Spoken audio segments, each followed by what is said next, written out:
Welcome to the Ultimate Entertainment Solutions Show, presented by Ultimate Entertainment Solutions. The show where we dive deep into popular topics, equipment, and emerging technologies and trends. Hope you're ready. DJ Spin It.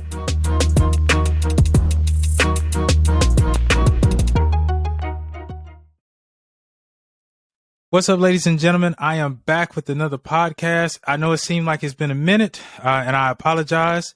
I'm going to go ahead and let you know now. It's going to be a while before the next one. So as I've been hinting to you guys, I'm getting ready to go away for a year. So this will be my last podcast for a while.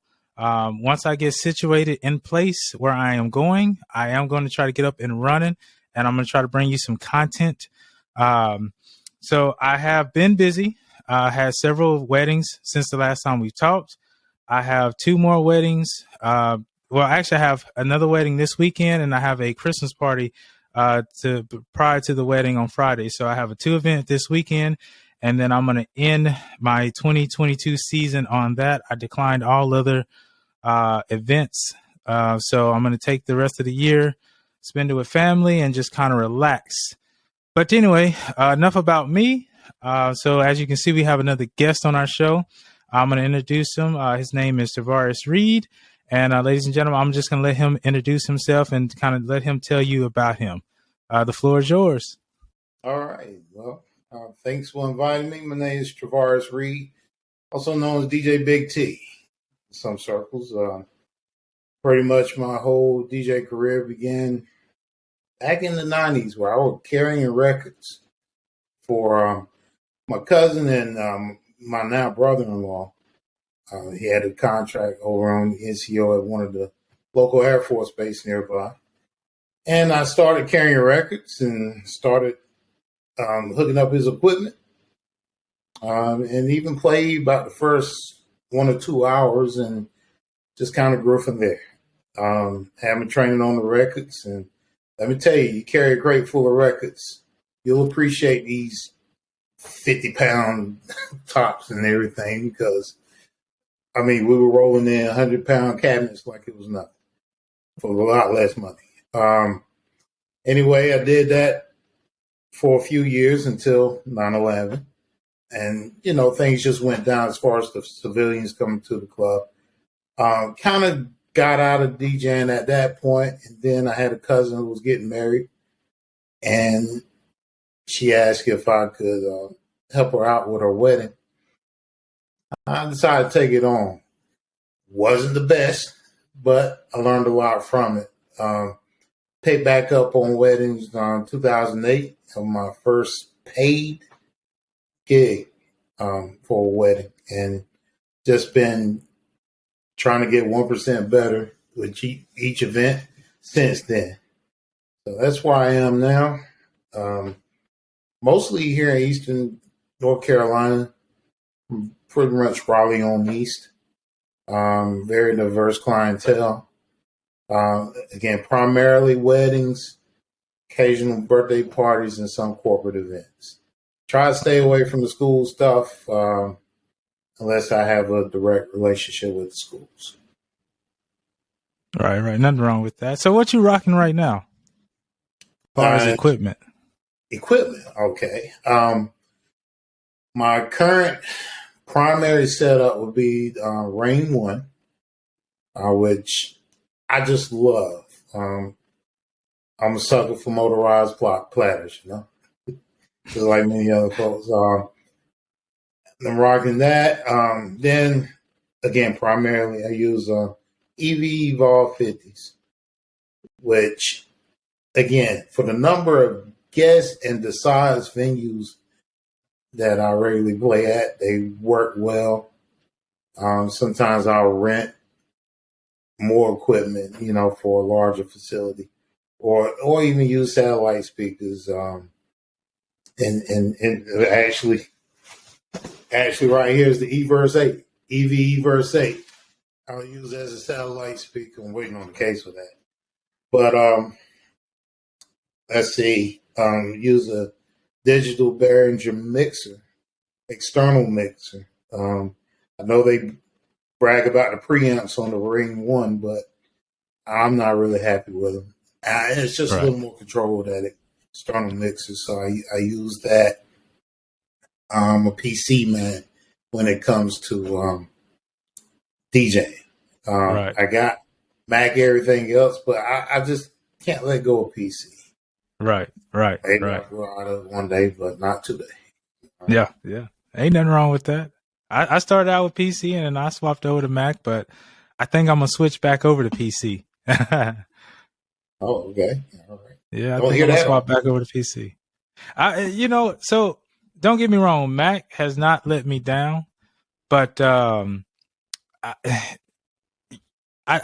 can kind of customize your PC a little bit more, than Mac. And then of course, I think I've been looking more at your PCs and when you custom build them, you get a little bit more when you custom build a PC versus a Mac. And you're paying the same price, but to me, and this is just my personal opinion, I think you get a little bit more from a PC when you personally like custom build them for that same price point as a Mac. But like I said, Mac, I got 2 Macs, and I got the older Macs, the MacBooks, and they hadn't let me down yet. So, but I think I'm gonna switch back to a PC. So I ain't mad at you for PC. Mm-hmm. And, so that Ring. Yeah, that's pretty much my regular setup. That's my go-to. Right. And it all varies on the event too. Right. A little bit off topic because we're talking about equipment, but you say you got the Ring 1. What do you feel about this the Rev 4 coming out?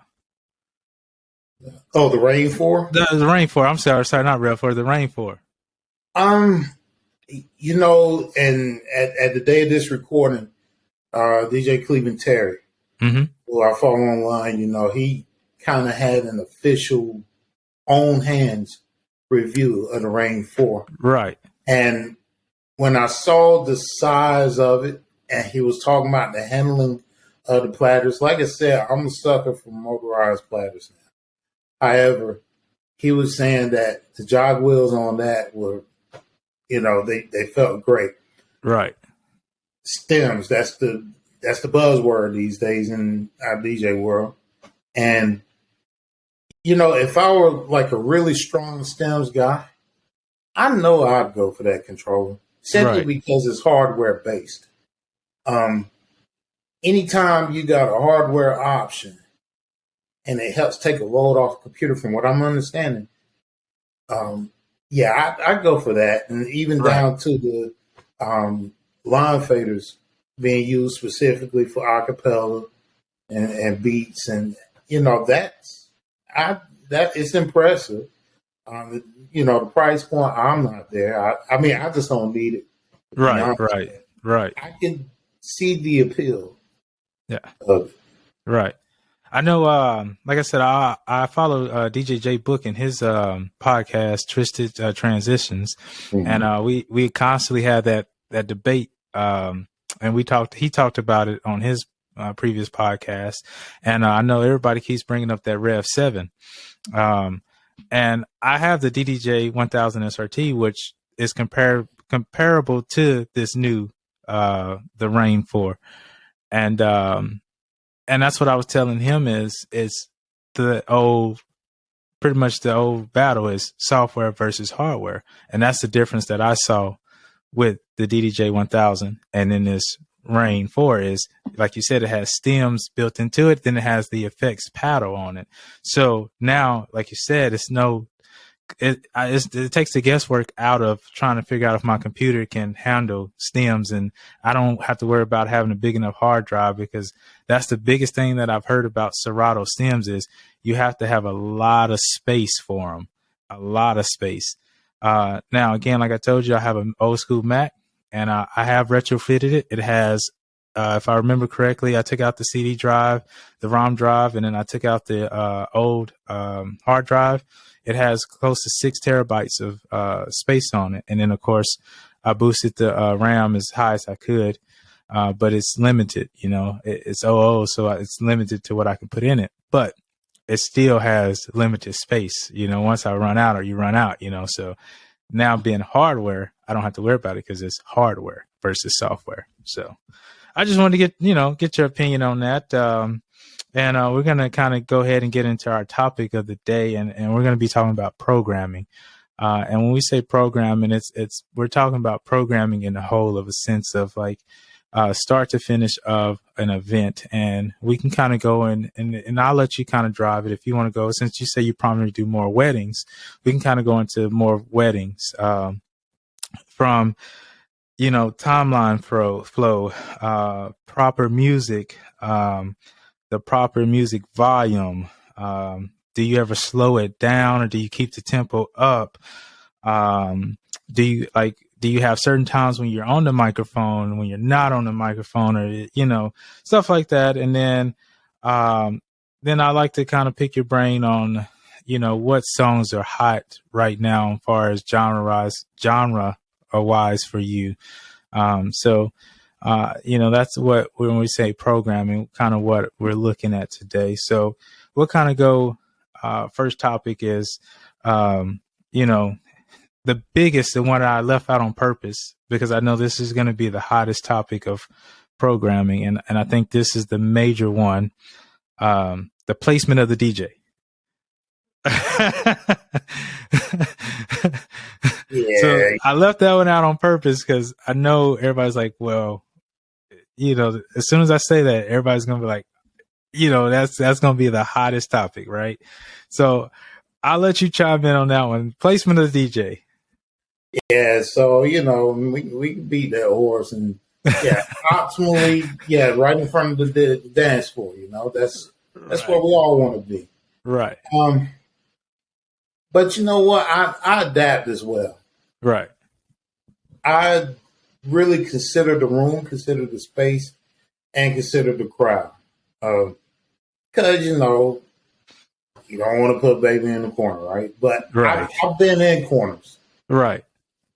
I'm not going to put up a huge fight about that, because one of the advantages of me, I feel like maybe we're sponsored by EV. I'm wearing a shirt and everything, but not even Evolve 50s, but just the column array style speaker allows me a little flexibility.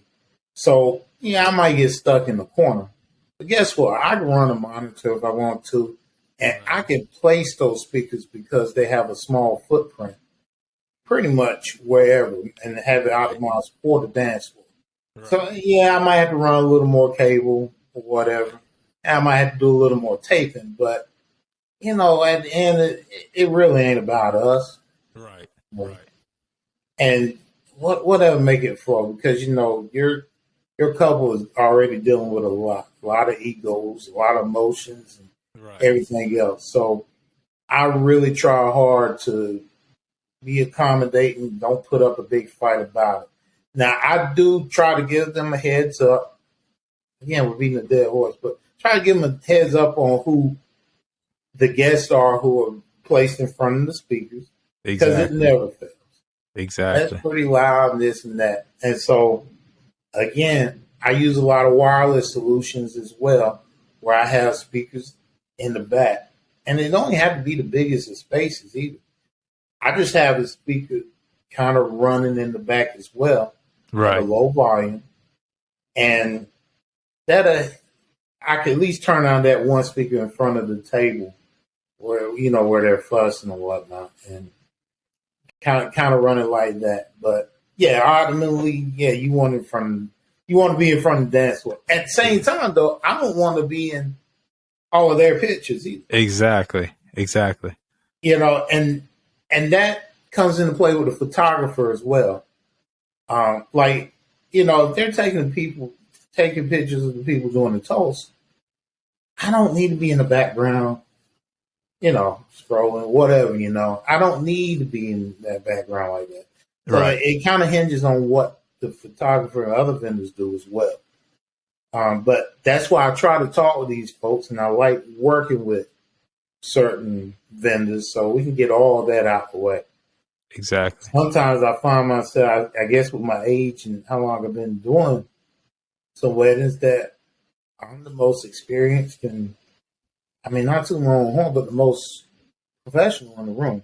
Right. I know what's going to come up. So I try to give them a heads up, keep them up on my timeline and everything. Exactly. To avoid little things like that. Exactly. No, you bring up some good points. And I think, I'm in a lot of these wedding groups, and I see it all the time. DJ needs to be here. DJ needs to be here. DJ needs to be here. And to a certain degree, like you say, I agree. But at the end of the day, like you said, I'm not going to put up a huge fight. I'm going to go where it's more optimal for me to go. So if the space is in the corner and that's where they need me to be, that's where I'm going to be. And I'm going to do my best to get the sound to the dance floor, what I need to do to get it to the dance floor.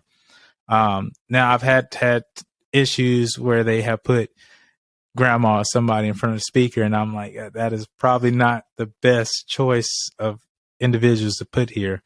And what I try to do is ask, and I'll try to face, especially until party is going, I'll try to do every bit of keeping that volume low as much as I can to where everybody can hear it, and, try to face the speakers differently to where it's not blasting in their ear.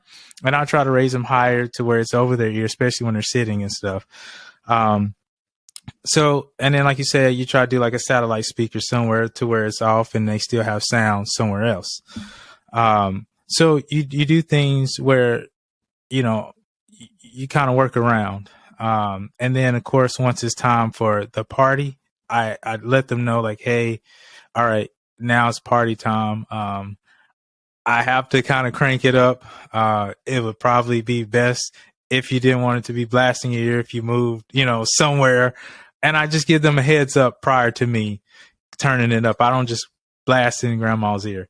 I try to be considerate and courtesy, have some courtesy and give them a forewarning. But, I just always kind of get a laugh about it. And there are some times where I do kind of get irritated because, when we do talk about, like, I do some of the bigger setups, mm-hmm. and then when we talk about space and I give them the space dimensions, and then I don't get that requirements, and I'm like, okay, hey, so you booked me for this, I need X amount of space.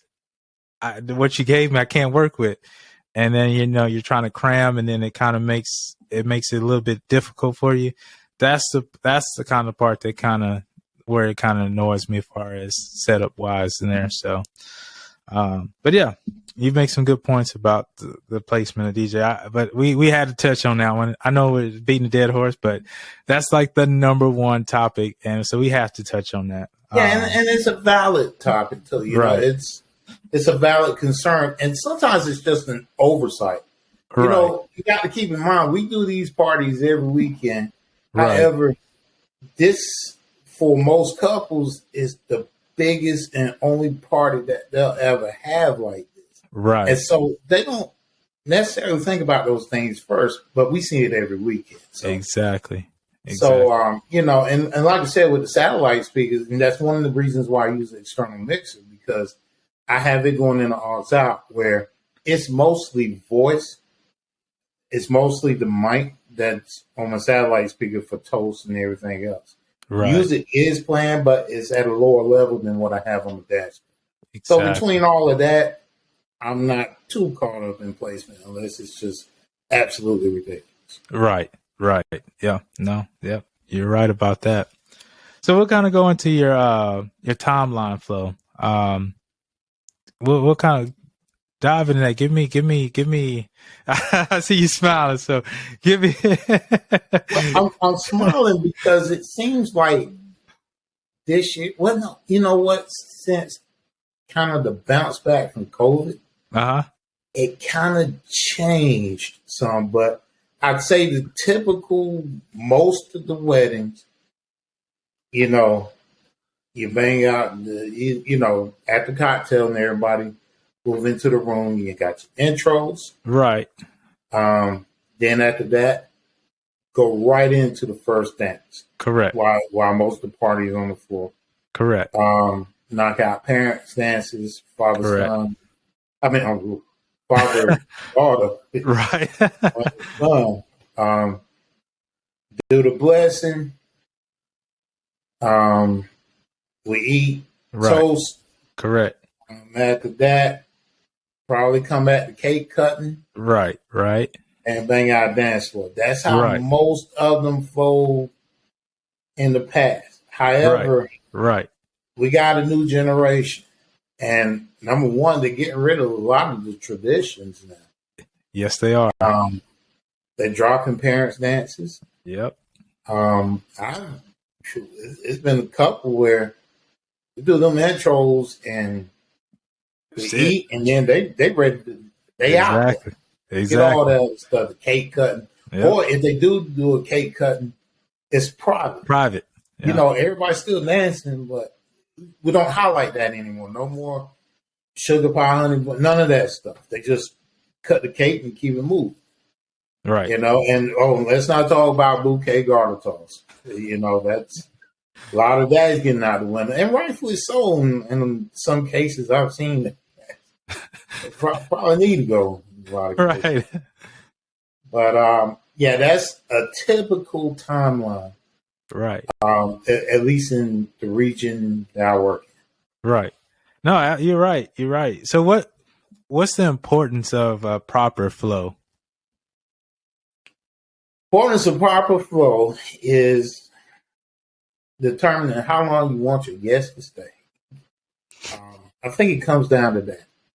Because you know what, with what I just said to you, you know, eat dinner, cut the cake. Cutting the cake, okay, that's one. You know, it's funny how the human mind works. So if they cut this cake, we're going to go ahead on. Or, you know, if I choose whatever the floor opener is, and if I have a lot of people in the crowd, I might be going on topic here. But certain songs that I open up with, that stay long enough for that. Right. As long as I get into the more ratchet stuff or whatever, they're out. Right. And it kind of divides the room, and it kind of, you know, kick the folks out who are going to leave anyway. Right. All of that with the time you do these things. Because, again, that whole mind thing, you know, if you have it set up where you cut the cake and the cake is cut at 7 o'clock, you know, they're like, okay, this is a good time for us to go. Versus cutting the cake at 7:20, they're like, okay, at 7:30 we're gonna leave. But if you play good enough, they won't always leave right at 7:30. Exactly. You know, and then they'll say 8 o'clock, and then they'll have so much fun. And, you know, it's all I guess a psychology too. The word I think is social cues. You know, it's weird that we use that in this industry because I've been doing a lot more weddings, and that's kind of like you said, where I'm starting to really specialize in. So, you know, I started out doing private parties, and then I jumped into the club game. So I was doing my clubs and stuff, and then I made the decision to jump into the wedding and corporate. So I'm starting to see more social cues. So once you cut that cake and people eat that cake, it's a social cue. It's like, hey, all right, this was a great wedding. The music was great, but I've had my cake. It's time to go home. Like, and especially the older people, you know, you're older, and that's not your young. It's just you're older. So a lot of times your weddings consist of a lot of, you know, middle to older individuals. And then you have, you know, so you have that younger to middle crowd that have kids. So of course, once they get their cake with the kids, they're tired of wrestling with these kids. They tired. These kids done ran them up a wall. Now they tired. They ready to go. Or, you know, they don't want to keep paying for that babysitter, you know? So they're like, hey, you know, this was great. I've had a good time. You know, I danced. We've had, you know, but I got to go get my kids. I don't want to keep paying for this babysitter. So it's a social cue. So it's one of those times like, all right, we stayed long enough for the cake. So that means we've passed the halfway point. It's just all, it's just whoever wants to party and don't have kids and responsibility at this point, it's their time to just stay here and have a good time. Yeah. And frankly, those guests is giving them a few hours of their day. Right. Correct. I mean, if they got there 3:00 for the ceremony, correct, they're cutting cake at 6:30. That's 3.5 hours. Exactly. That they gave them, so. Exactly. Another thing that, and this is just me personally, I hate fake send-offs. I hate them. I hate fake send-offs.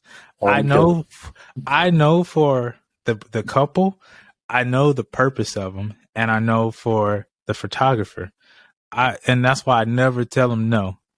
And but personally, when I see a fake send-off, I just know, like, I don't care what I'm doing. Like, I've had weddings where the dance floor is packed. I mean, completely packed. And, they're like, okay, the coordinator's like, hey, it's time for the fake send-off. Start announcing everybody. And I'm like, oh, okay. Ladies and gentlemen, I hate to announce, this at this time, if you would, please start heading out. Listen, it is what it is. I tell them like it is. But I follow up with, I hate to cut the music. I hate to announce I have to stop the music. It's time for the send off. And like I tell them, and I say it multiple times, I'm like, listen, whatever you do not get in your car. Do not take your shoes. Come back. The party is not over. We are here until whatever time it is. And, but once they get outside, they feel that air, they kind of calm down and they kind of like, man, I'm actually kind of tired. Like, they kind of, that sense of tiredness kind of hits them and they're like, do we really want to go back in there? Like, I know it was fun. And some still look kind of hype and some are like, yo, let's keep going. And, you get that little crowd back, but some are like, that tiredness, it's like the itis. It hits them and they're just like, it's like, yeah, I'm tired. Hey, all right. It's nice to meet you. It's good. And then once that first goes, hey, they're leaving. Hey, let's follow after them. And then they, so it starts to trickle.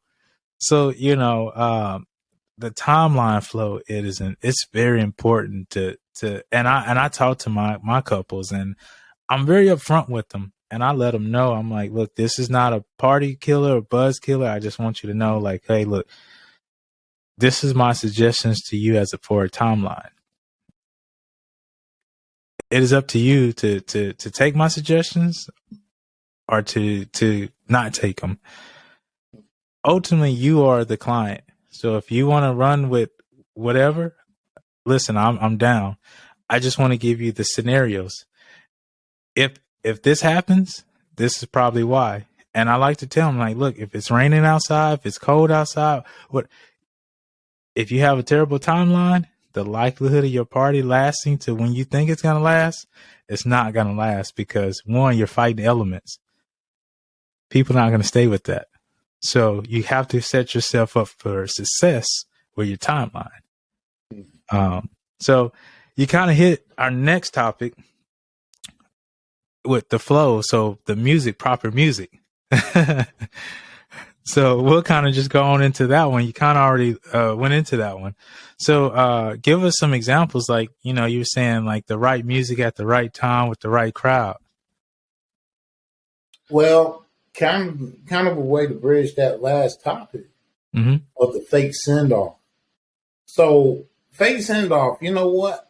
I'll keep the music going. Right. Even if I'm just looping like a crazy bass line or something, I want to try to pull you back in. So I'm going to try something really strong, like Tite Preguntas, Bad Bunny or whatever. I know I jacked that all. No, but I know what you're talking about. Yep.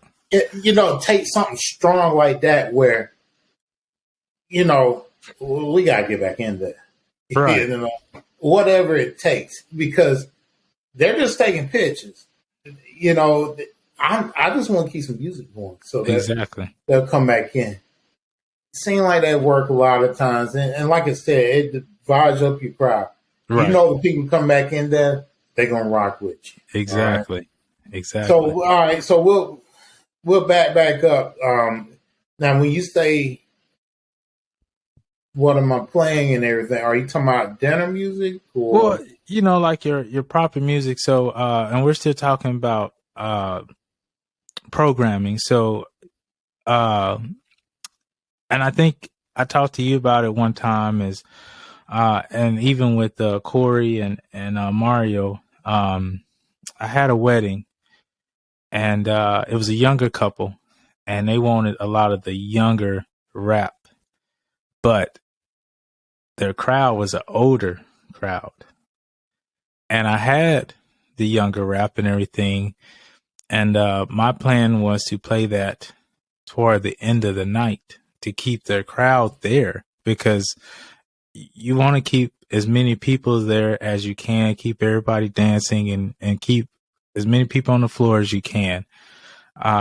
So when I looked and I was surveying the crowd and, you know, you read your crowd, to me, playing the newer school rap and everything, let's say it was 5 to 50, right? So I was going to please 5 people to 50. So I was like, okay, is that worth it to kill your wedding?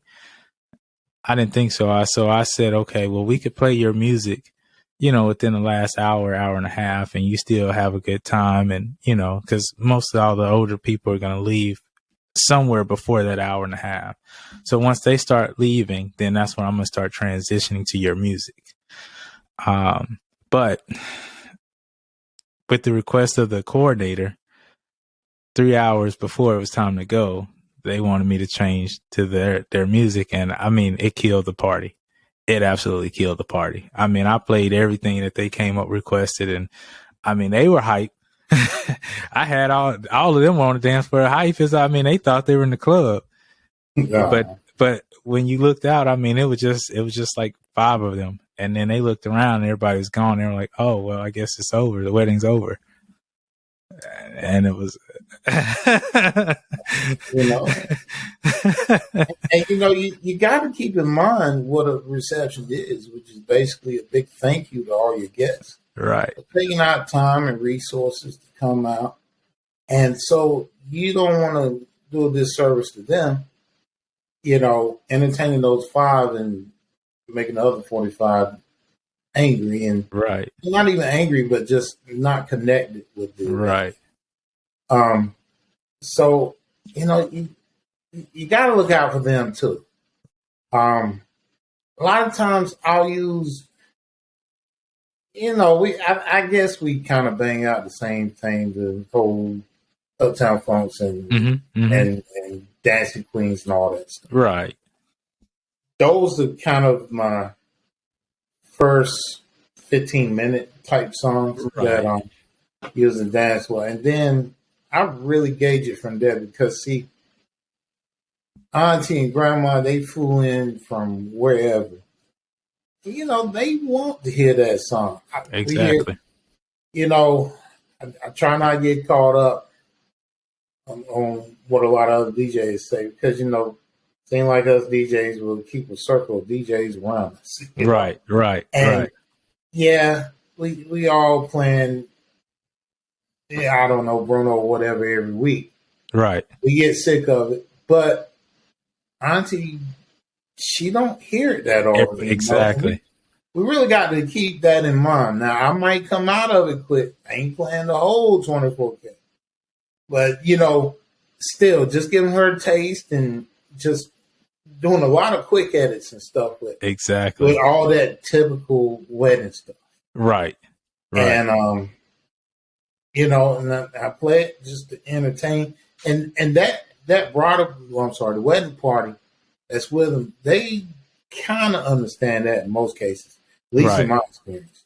Right. And they'll hang in there. Maybe you could sprinkle in a song or two like a Mariah Carey Fantasy or something, where it can still pull some old people, but they know where you're gonna lead up to, you know. Right. just keeping their trust. Like, I got you. Just hang tight. That's basically what I'm telling them through music. Exactly. But eventually I kick them off, start transitioning to the Usher, and all that stuff. Exactly. And kind of work my way into that more, ratchet stuff. That exactly. I don't right. necessarily enjoy myself, but I just know what works. Right. Yeah. What about, I know a lot of your big name DJs. I follow Nick Spinelli, and I know he hates line dances. He will not play a line dance. Me, every wedding I've had this year, and I've done, off the top of my head, I've probably done 30 weddings. It's probably more. I know I'm missing some.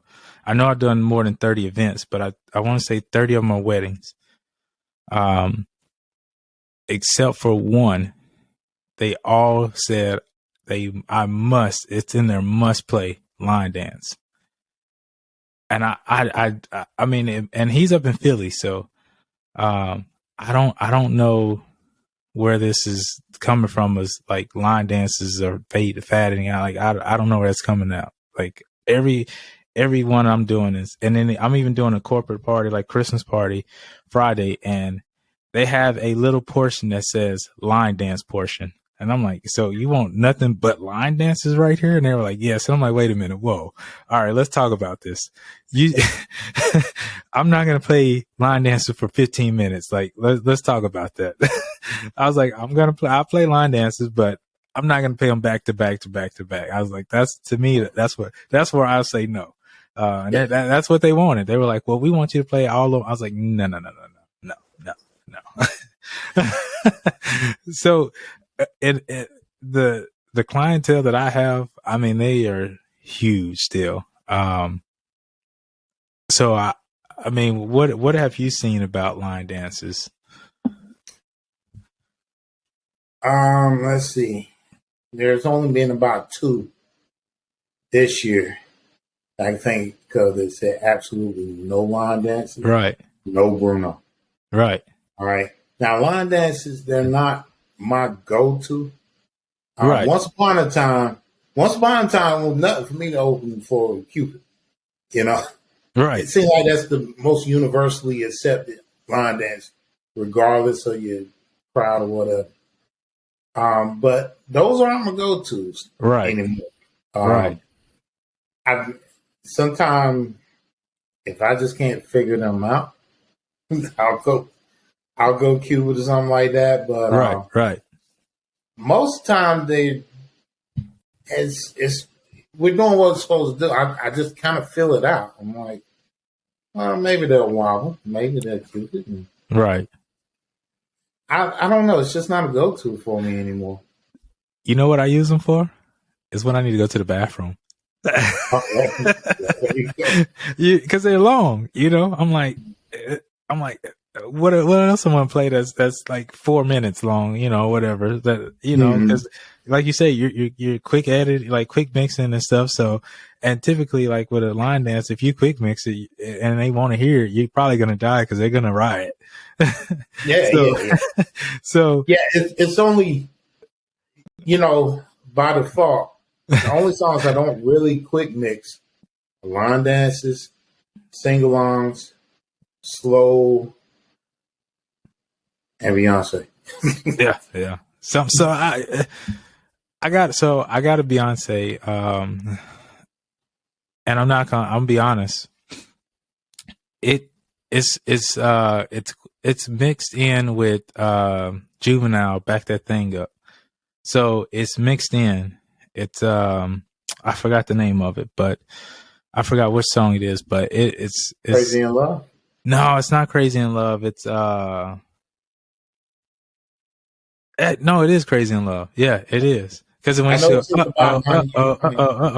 it goes, that's when it drops. It does a drop. It has a drop, and then it goes into Back the Thing Up. And then once it goes into that, I let it set that beat, but it doesn't go into that song. But what I'll do is I'll manually go into Back That Thing Up. because of course it just continues to play Beyonce on top of the beat. But then I'll go ahead and manually do my thing, and then I'll go into back that thing up, and then, I mean, it gets the energy going. They're like, oh, so I'm like, yeah. So I'm not gonna. I'll be honest. Like, I use that as a, but whatever. I know some, probably some DJs are probably like, why don't you do it manually, man? Well, look, man, I found it in my library, and I'm gonna use it. So it is what it is. But like I said, I manually put back that thing in, I will manually scratch it or, drop it in. So it's not like it's completely composed. So,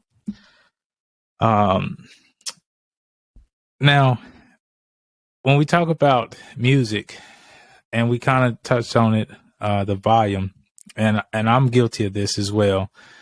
'Cause firsthand, things seem louder behind the booth than what they are. So a lot of times I have to walk out on the dance floor to hear, if I can, to see how loud it is. I know just this past wedding, I thought things were louder than what they were. And I was like, man, this is kind of soft. So I had to bump it up. But where I was at, I mean, it was like radiating loud, which was crazy. And cause I was getting all the reverb. So I was like, man, that's crazy. So I had to boost it up even more. How do you see that affecting anything as far as programming, like volume of music? Well, it's not an issue for me.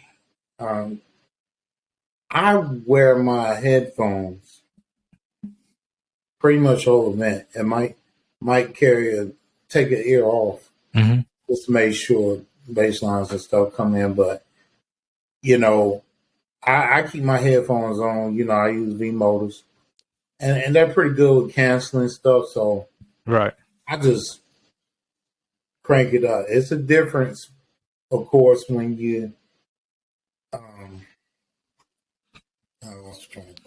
it's a difference where you got your speakers placed, how far up front you got them placed, because you do be getting all of that back in. But like I said, just keep my headphones on seems to help me out a lot. So Right. it really doesn't affect my performance. Okay. Yeah. I just know, sometimes I like to hear what I'm doing. When I go to scratch, I like to hear it live versus my headphones. Because I get it sounds different in my headphones than what it does when I'm doing it live over the loudspeakers. So I get a little better picture of what I'm doing over the loudspeaker than what I am in my headphones. So typically when I'm scratching, I'll take off my headphones. I do it like that. And, that way I know when I'm, all right, oh, this sounds like hot mess. Let me stop that, or let me get on beat. But in my headphones, I'm like, man, that sounds decent. And wait a minute, okay, there we go. That's better, Yeah, I can see that. And one thing I don't do a lot of scratching. Okay, right. I don't really scratch them. Right. I know you love motorized platters, but Right. I just don't do a lot of scratching. Right. But I still, again, take one cup off because of the way I mix and using bass lines and stuff. Right. I'll take it off just for a few minutes, especially if it's a long mix. Mm-hmm. I'm doing like long 16 lead mix. Mm-hmm. I just like to make sure everything's in place. Right. I mean, yeah, a lot of folks mix through the headphones, but I just rather move that one ear back to be short. Right. But other than that, I keep my headphones on. Right. I know too. Sometimes, so I got that dual JBL sub, and I love pulling that bad boy out. I love it. Yeah, when I tell you, I pull that out, and every client, every event that I pulled it out, I mean, they say, man, we really felt the bass. When I tell you, like, they are so in love with that sub. When I tell you, like, people feel that bass, and when they feel that bass, they are more out to party. I was in a big venue. I'm actually pretty proud about this. I was in a big venue. I was on a big, huge stage, and they were like, "Hey, can you turn it down a little bit?" I was like, "Turn it down." I was like, "Wait, you want me to turn it up?" Because I'm thinking I'm low, I'm like, I'm in a big venue, huge stage, so I'm like, I need to feel. I only had, I had my QSCs and I had, that dual JBL sub. That was it, because I had 3 setups that day. So, I was like, man, let me crank this up so they can feel it and hear it. Yeah, they came up a little bit later on. Hey, can you turn it down a little bit? I was like, oh, okay. I felt pretty good. I said, oh, okay. I had a little smile on my face. And so the photographer came up. He said, man, I actually liked it. He said, I could feel it. He said, I didn't think it was too bad. I said, look, as long as they saying, not saying turn it up. I said, I'm good. I said, I was ready to turn it up when he came up. I was ready to turn it up.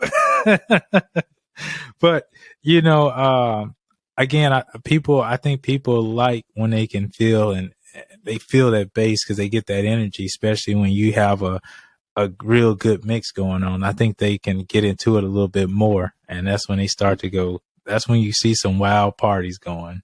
So, and you talked about a slow. So do you ever slow it down in your weddings? Oh boy. I laugh because, okay, so I also DJ with another guy and, he kind of contract me out and stuff. And that is one of the jokes with me. Uh-huh. I hate slowing it down. Really? Yeah, I do. And okay. That's really my flaw. Okay. I'll admit it. If I see a must play and it's slow, it's more like, let me get this over with. And I might open the dance floor with that. Just get it over with. That just takes away. Now, if it's a bunch of older guests, or like if they got grandmas and grandpas, and I'll throw it out there. But man, I really last hour, forget about it slow for me. Oh yeah, most definitely. Just forget about it. Yeah, most definitely. You didn't hear it the last hour, you ain't hearing it. We go whatever, but I just don't want to. Now, and again, it depends on the crowd. True. All right. So, the weekend before last, median age of the guests, about 28 or so. Mm-hmm. Party and everything. Very few older guests. I didn't play one slow song. Only during the special dances. Okay. On time play. Like just this past week, I had some 60-year-old. I had a 60-year-old couple. They flew in their friends, more like a destination type deal. Right. And their guests were old. Now, they wanted a lot of, I guess you could say disco, that type thing, old 70s, 80s funk, that type. So, they do need to slow it down because they'll stay out there all night. Right. And so I would patch stuff in then. It's all about who's out there. I mean, you're just seeing who your crowd is. Right. You got to be mindful on how many couples are out there. Absolutely. A lot of young ladies come there solo. There's nobody to dance with. It's just a few factors that determines how slow I am. But most of the time, and again, I'm guilty. They'll come like, are you going to play something slow? So I got my regular go-tos, Perfect. Right. With the Dan and Shay and all that. But again, it's more about, okay, let me get this out of the way. I'm drinking water or whatever. Just kind of catching up and figuring out, okay, how I'm going to bring this back up. Right. Right. I'm ready. So I guess it's I'm not as romantic as I should be. Yeah. And I think you were with me that that wedding we did up at in Wallace. You saw, I always typically try to at least play at least one couple dance throughout the night. So I slow it down at least once, and then at the very minimum once, and then typically I think that opens up the gate, because then I want to say, since I've been doing that, I started that this year, because I never used to slow it down. Last year I didn't slow it down. Yeah, I was like you, because again, I come from a club background, so I'm partying and I'm partying, trying to keep them there until it closed, and then entice them to come back. So, but I was told that hey, think about a couple. So I was like, okay. So I tried it, and I was shocked and overwhelmed of how many people actually came out with one, either just a significant other or a couple, husband, wife, whatever. So, I was like, okay. So I started doing that, and it's been working like tremendously well. And I always, like you say, I have my typical, and then if the couple, it's even a plus if they have a slow song that they put on their must play, because now I can incorporate it. And even if they put on there like doing a dancing hour, because I picked this up from Nick Spinelli. He has on their must plays where he's like, hey, okay, just go in and comment like, hey, on your must plays, like, when did you envision seeing this playing? Like, was it dinner? Was it dancing? Because one thing that I got burned on one time, their whole playlist was slow. And I was like, this can't be dancing. This can't be. And so I was like, okay, this has to be just like music they want to hear out throughout the night. So, I didn't ask, so I created a list, and I played it. I was peppering it in throughout the night, but they wanted it doing dance. See, that was their mood that they wanted for dancing. I guess they were more of a slow dance couple. And so they came up and they're like, hey, can you play this? And they started coming up like, can you play this, that? And it was slow music, and it was all slow music. And this is during a dancing hour reception. I was like, and I'm scratching my head like, man, this is all slow music. But when I tell you, the crowd like literally just grew, because like when I was playing like your typical dance party music that people like to hear, I had onesie twosie, dancing, and I had like maybe a handful of people out there dancing, having a good time. But you could tell the bride and groom were not like, they're like, this is not our music. Like, I don't really care about this. And they came and was like, hey, can you play this song? I was like, yeah, sure. And then play this. I'm like, yeah, sure. So I slowly started catching on. And then after the third request, I was like, so they want the music they actually requested during dancing. So I started playing during dancing. And I had to play songs that I played earlier back over during dancing. And like, they started getting everybody on the dance floor, because now they're on the dance floor, because everybody wants to dance with the bride and groom, of course. So, and I was just like, all right, note to self, never assume because it's slow they don't want to do dancing. I was like, note to self, got it. So I picked that up. Actually, like I said, I picked that up from Nick Spinelli. He does his little gig logs and pod. I think he has like a podcast that he does that I watch. So what about microphone play? How much microphone play do you do? Are you like a DJ Cleve, or more like a as far as microphone, I just say what matters. Yeah. Most I'll do is tell you the next thing that's getting ready to happen, the next event. Okay. I'm not a get out of here on the floor. I'm not like fussing at you and all of that. Right. My events. I like to keep the audience engaged by letting them know what's coming up next. Okay, in about 5 minutes we got, them cutting cake or whatever. Just letting them know what's going on, because that's right. really the big question in their head all night. Right. What I don't like doing over the mic is releasing tables. I don't like doing that over the mic. Right. I'll walk over and let them know before saying it over the mic. It's just a thing. Right. But yeah, I'm kind of limited. I obviously do intros, Right. or whatever, but I'm not saying too much. Just enough to carry the show and try to talk through the music. Yep. Yeah.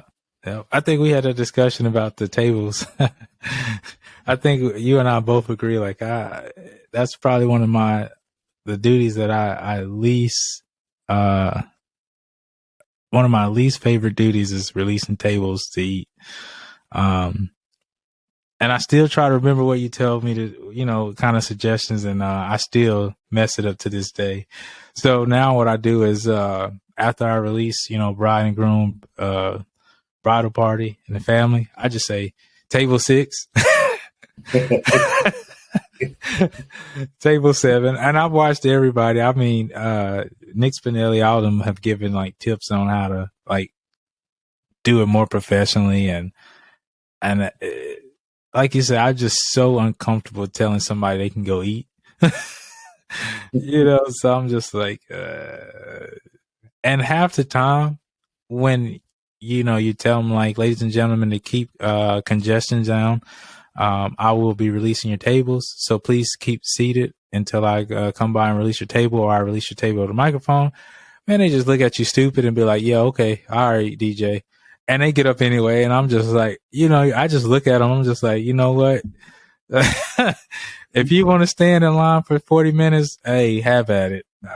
You know what? I'm not a principal. I'm not going to get on the mic. Please sit down. And you know what? If you want to stand up for 40 minutes, hey, be my guest. Because they always give you that look like, hey, look what I'm doing. I got up and you didn't release me. And I'm like, I could care less. Like, you're the one standing.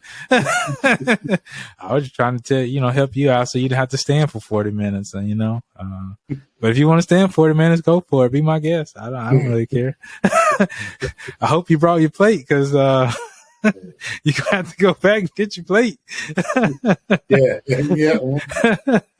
So, some small victories in it, but yeah, for me, microphone, I'm not a DJ Cleve. I wish I had his energy. I just do not have his energy. I'm trying to save my energy for loadout, man. Right. Right. That's it works with him, obviously, but right. I get tired watching him. Right. Listen, packing up, going in, setting up. I gotta have a Nas, a Red Bull, or something, right? Yeah. So once I get that done, and then once I'm done doing that, I drink my water. I got this big old jug, so I don't die, right? And then once ceremony is over, of course, doing cocktail and dinner, I usually have another energy drink. And then I'm ready to go for that. And then that usually takes me through the night, and that gets me through loadout. And then once I'm in the car, I'm like, all right, I'm dead. Like, I'm tired. I'm beat. And if it's like an hour or hour and a half drive home, once I get home and I'm back, if I have my trailer, whatever, man, when I step out my truck, man, my legs, feet, everything stiff, hurting, back stiff, hurting. I'm like, oh man. I'm crawling into the house. I'm like, this is, I don't know how he does it. Whatever he's taking, whatever he's on, whatever, I need it. So microphone play for me, I'll give out a shout out, ladies and gentlemen, make some noise for the bride and groom. I do that every now and then. If you're having a good time, let me hear you make some noise. I do like small snippets of here and there. Especially if I get like notes like, hey, this is, if the bride put in here, like, this is my favorite song. So last wedding, she put September by Earth, Wind, Fire. That was her favorite song. So I was like, ladies and gentlemen, on this next track, I was told this is the bride's favorite song. So what I need y'all to do, I need y'all to make a circle around her, and I need y'all to amp her up and get her hype, and I need y'all to dance around her for the entire song. So, you know, they made a circle around, and they took turns dancing with her in the circle and everything. And, you know, so, you know, I do like, if I get like notes like that, you know, I'll play stuff like that. But, other than that, like you say, you know, I make the important announcements, house rules, you know, doing cocktail. If it's a long cocktail, you know, I play like a game, like distance game or something, break an icebreaker, something simple. And then, you know, I keep the flow going. But, I mean, other than that, I don't really get too crazy on the mic. I have been told that some DJs are ignoring when they do too much on the mic. So, I always try to keep that in mind. Well, you know what? I'll take back what I said. Now, I say enough to keep the event flowing, let you know what's coming up. I do it when I do have to slow down. Right. Like if they're raging and everything, probably about that last 16 or whatever, I'm coming in after the hook, and it's 1 hour. Let them know, all right, you know, we're going to slow it down. You know, bring couples on the floor. And, you know, another time I'll do it is, it's kind of a cop-out, but basically, if I think it's a bad request, mm-hmm. like if, I don't know, Uncle Joe, who, as the groom's favorite uncle, paid for something or whatever. Right. If he wants to hear Wagon Wheel while I'm playing Cuff It or whatever, and they demand that I do it, right, and it's from the groom or something like that, I'm gonna put it all on Uncle Joe. Right. All right, Joe, we got this next song request by Uncle Joe. Exactly. You know, he wants to hear this, so that if it flops, it's all on him. Exactly. Yeah. If it works, because it's some sort of family tradition or secret or whatever, right? Or like an inner joke or whatever. You know, I'm all right. I'm a hero and Uncle Joe. Right. Hero. Right. You know, either way, it ain't gonna be me. Right. You know? Exactly. Yeah. So yeah, I'll get on the mic for that. Yeah.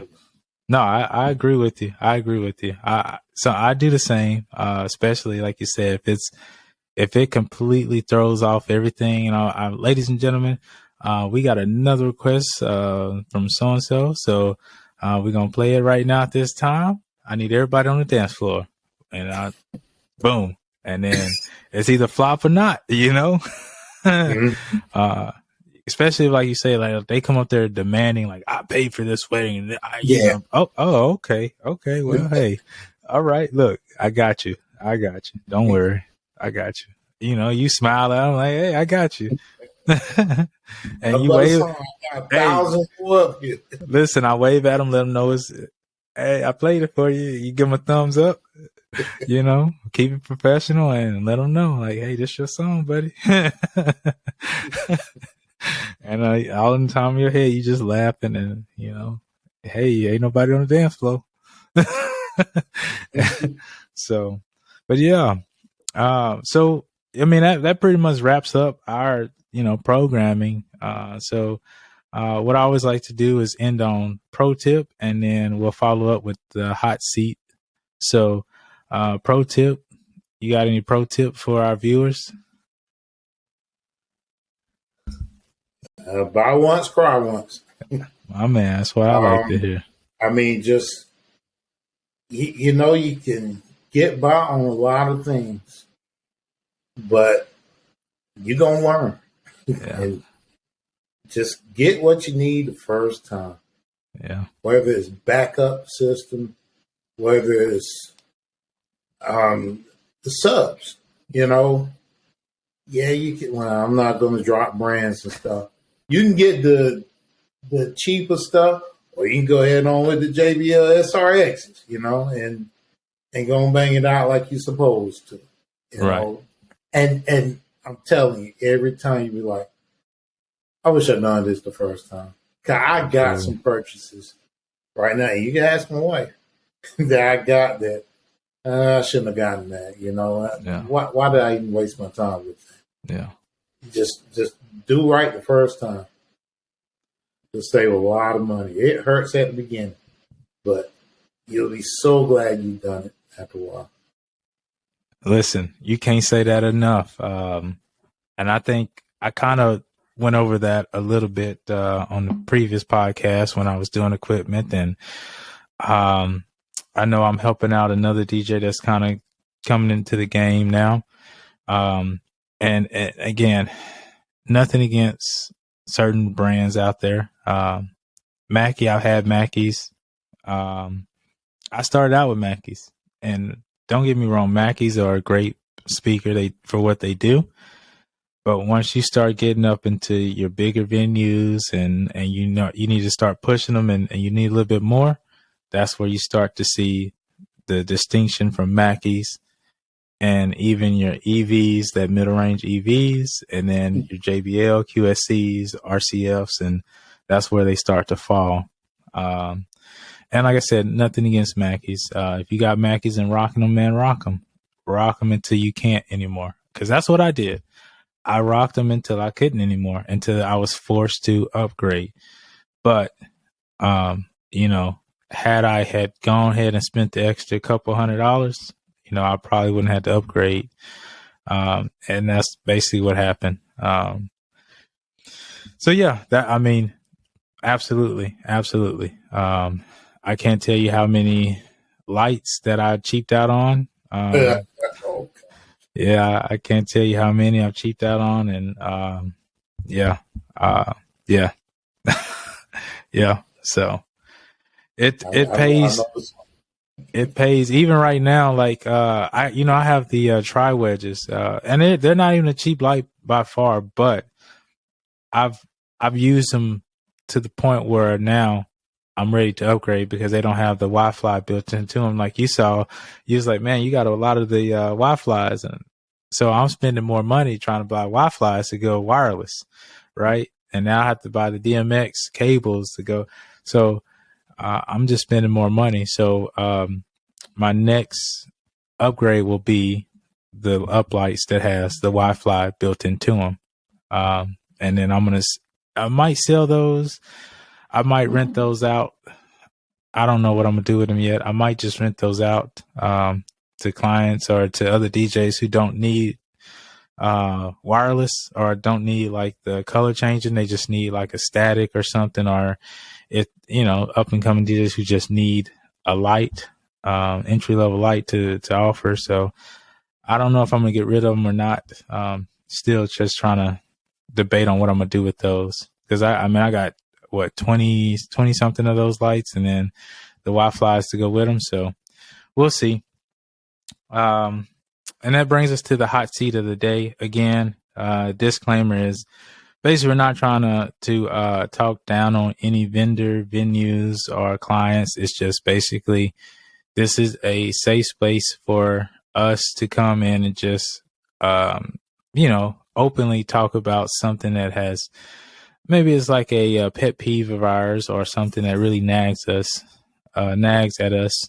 So that's why we put you on the hot seat, because we may not openly say it in the moment, but amongst us as DJs or friends, we might talk about it, or in like circles, far as in wedding circles or something, we might talk about it. But I think it is good to bring this out into the open because it justifies what we charge and why contracts say what contracts say. I know a lot of people ask me like, hey, well, why does a parent have to be with kids under a certain amount of, certain age? Well, because, kids under a certain age tear up stuff.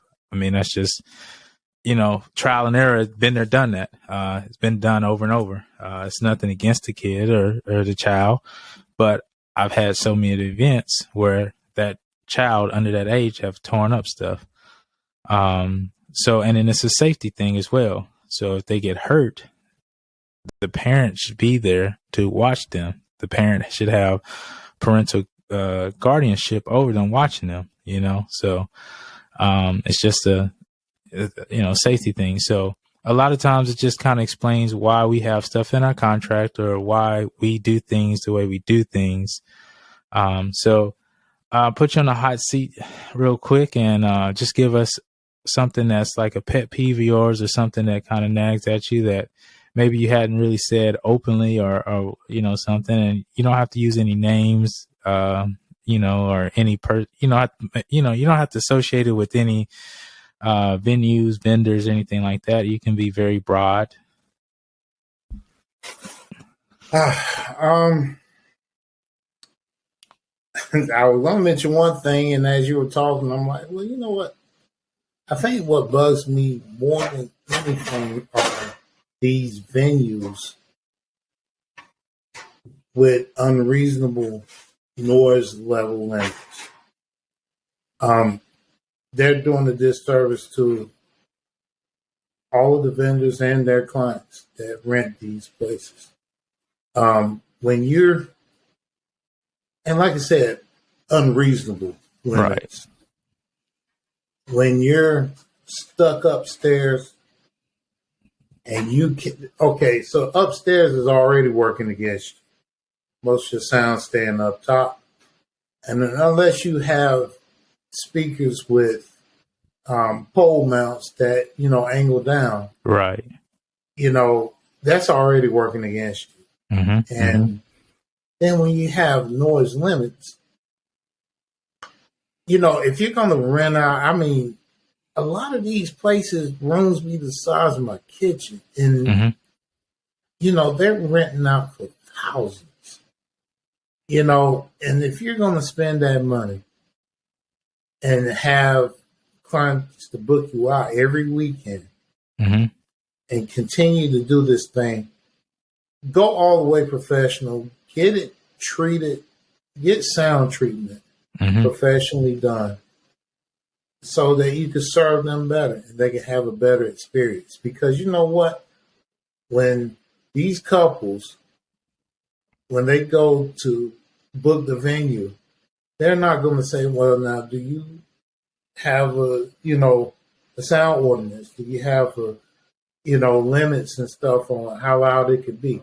They're not going to think about asking that. They right. caught up in outlooks and everything else.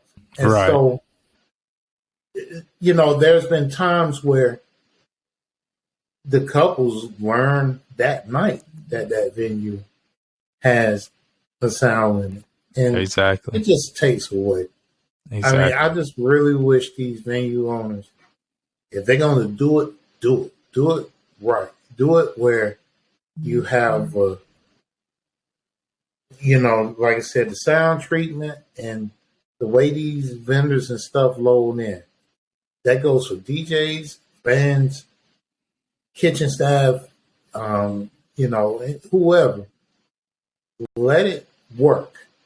Let it be an enjoyable experience, because you'll mess around and get a older DJ like me who, right, having less and less tolerance, and I'll blacklist a venue right now and will not come back. Right, exactly. If it's something crazy like that. I got about two in my head right now. I ain't gonna drop no names, but right. I'm telling you, if I'll just lose it. I won't do it. And right. I'll let that couple know why I won't right. do it. And forewarn them about whoever they hire. Right. Yeah, that's it. That's what pushes my buttons right there. No, yeah, absolutely. You make valid points.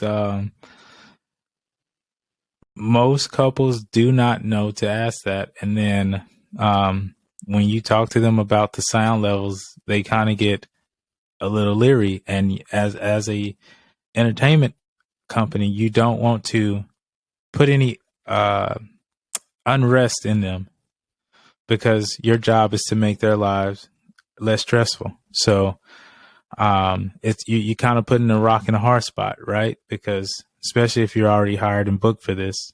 And so, yeah, it's a very tricky situation when you have venues that, like you say, have those limitations. So yeah, I agree with you, and that is something that we would definitely say as a vendor, DJ, to make sure that you're going out and you're talking to your venues and seeing what the house rules are and seeing if they do have sound restrictions, and then making sure your client knows that and explaining to your client what that means and making sure your client is okay with that, because that can spell disaster for you at the end of the night, because they're going to be upset with you. And if your client comes and tell you to turn it up, you're at the mercy of the venue. So who do you please? You have to please the venue.